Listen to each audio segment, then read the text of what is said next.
Assalomu alaykum azizlar. Bugun dolzarb mavzulardan bittasi kamqonlik haqida gaplashamiz.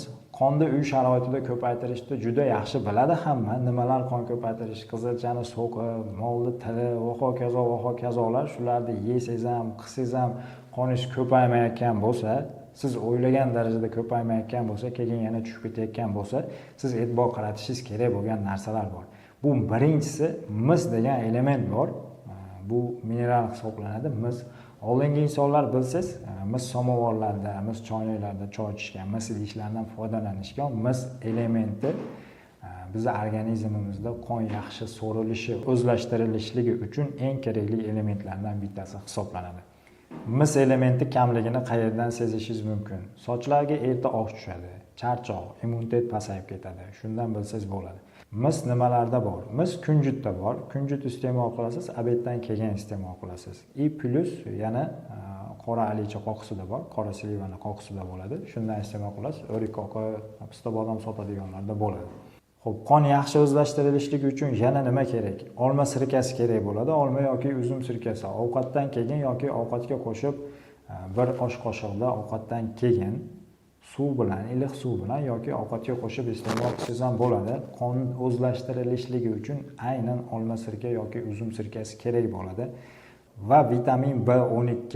Vitamin B12 mis doimiy ravishda olma yoki uzum sirkasi iste'mol qiladigan bo'lsangiz, qoningizga o'sha siz uy sharoitida ichayotgan mahsulotlarga shuni qo'shimcha kiritadigan bo'lsangiz, qoningiz zo'r ko'payadi.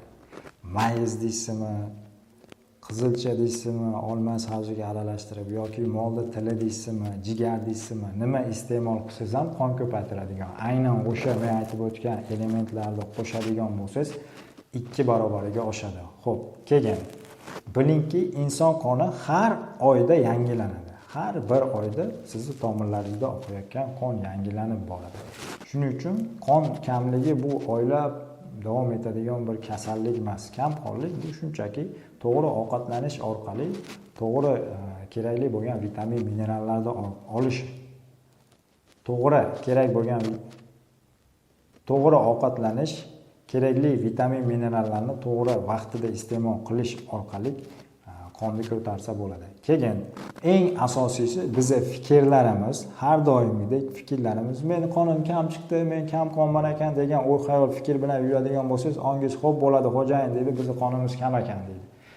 Ongiz xo'p bo'ladi xo'jayin deydi-da, sizda doimiy ravishda bir xilda kamqonlik ketaveradi. O'shaning uchun o'sha mahsulotlarni iste'mol qilayotganda qonim ko'payib boryapti desangiz, 6 kun, 5 kun ichida 6-7 qoningizni 12, 13, 14 darajaga olib chiqsangiz bo'ladi. Chunki sababi men o'zim buni yaqinda sinadim.